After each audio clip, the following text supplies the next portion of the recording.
might remember a while back that Corvus Belli very kindly sent me the revamped Morats to do a little review on. And review them I did, even going on to feature them in several painting videos too. Well, it seems like I must have made someone at Corvus Belli very happy, because they decided to do it again. Not only did they ship over the whole pre-order bundle for the upcoming Bakunin Observance revamp, which you better believe we'll be covering very soon, but they also sent this special unmarked box, which I've very cleverly written top secret on to get some juicy thumbnail clickbait. Truth is, it isn't top secret really at all. They even sent me this lovely letter explaining what it was all about. But it was this bit at the end that particularly got me excited, because what was in the box was very cool, and they straight up told me it was okay to talk about it as much as I want. You might be familiar with the limited edition Maru that comes with the ITS 14 special tournament pack. This beauty single-handedly was the reason I wanted that pack. But well, not anymore, because there was one in the secret box. You might be noticing something a bit different about it though. The astute among you will be pointing at your screen and saying, wait a minute, that's not Seocast.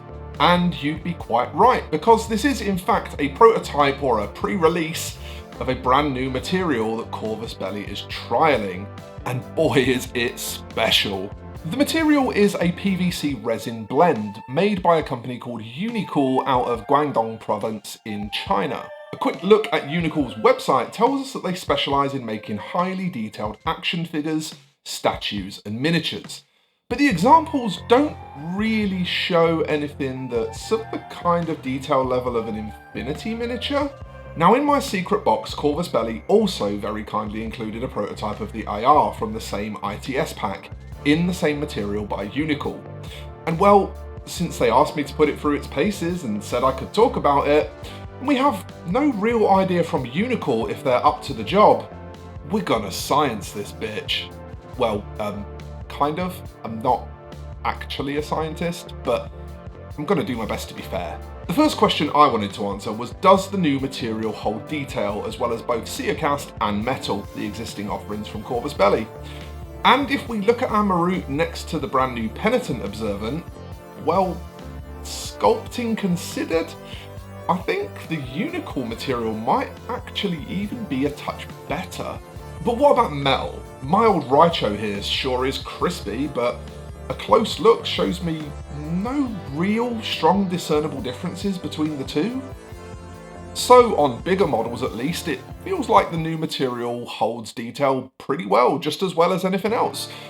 But surely on smaller miniatures, that's where we're gonna see the difference, right? Where those details are really densely packed together. Well, I really did want to make this as fair as possible, so not only am I comparing our prototype AR to one of the newest Hackislam models we have available, but I've also taken the time just to run a black wash all over the bare metal to make it easier for the camera to pick out details.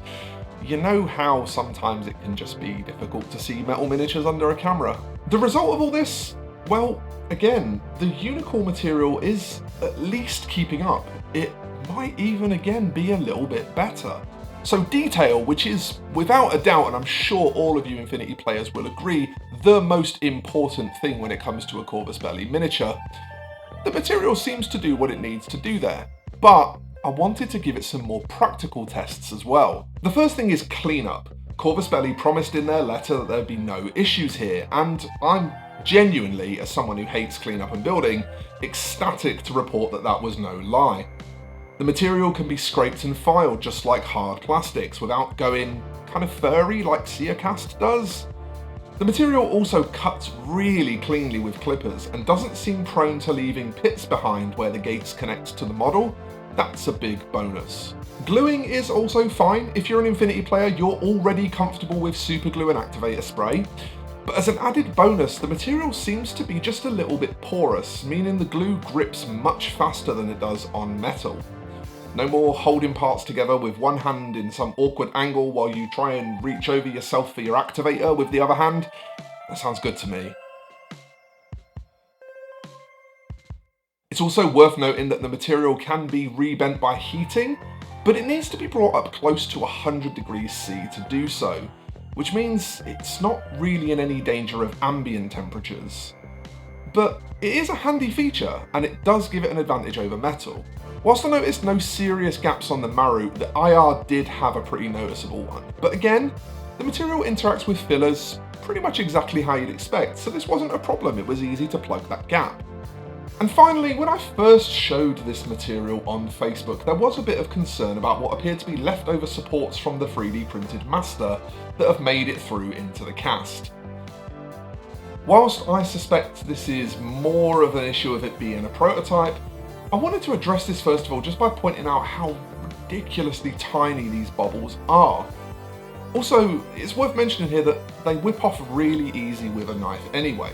Now obviously I'd prefer it if these minor defects don't make it to the final product, but because it's so easy to clean, it's not gonna be a deal breaker anyway, at least not for me.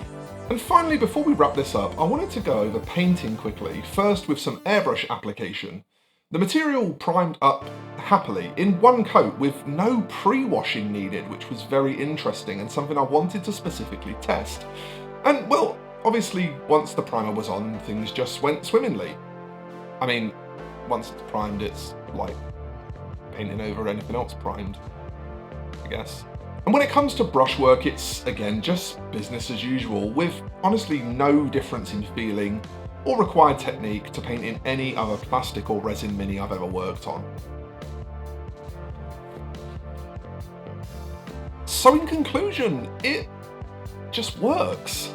If I'm being completely transparent, I'm a big fan of COCast. I particularly like Reaper's COCast stuff, and the Corvus Belli stuff has been pretty good to me so far, but this new Unicool material is just better.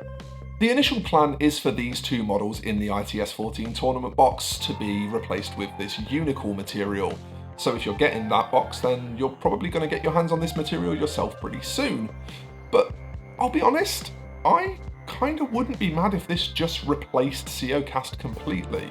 In fact, at the risk of making you throw rotten fruit at your screen, I wouldn't even really be too upset if this replaced metal. Ultimately, the bottom line is that for a game like Infinity to continue to grow and to therefore be able to give us all sorts of cool and interesting new stuff to play with, the game needs to appeal to as broad a market as possible. That's a no-brainer. And a material like this really helps in that mission. People that would previously be turned off by metal, which is a lot of miniature hobbyists out there, don't have any reason to feel that way anymore. So folks, I'm not going to go too much into opinion, that's enough from me, but I hope you like the look of this cool new material, and I hope you're as excited as I am for the potential that it has. If you're looking forward to the Bakunin Observance releases, please do make sure that you're subscribed to the channel and have notifications turned on, because content on that is coming very soon too. Also, why not give the video a like if you enjoyed it? That tells YouTube it's good content and therefore more people will see it. Also, before I go, I have to just mention that if you wish to support the channel, below in the description, there's some affiliate links, there's a Patreon link, and there's a Ko-fi link. Ko-fi and Patreon in particular are really, really important to allowing me to continue producing this content. And in exchange for just a measly £1 a month, I hand out some pretty cool perks to people who support me through those platforms. So if you'd like to support the content, please do consider giving that a go, it really would mean the world to me. And I guess all that's left now, folks, is for me to say thank you very much for watching. I will be back with some more content soon, so I will see you in the next one. Bye bye for now.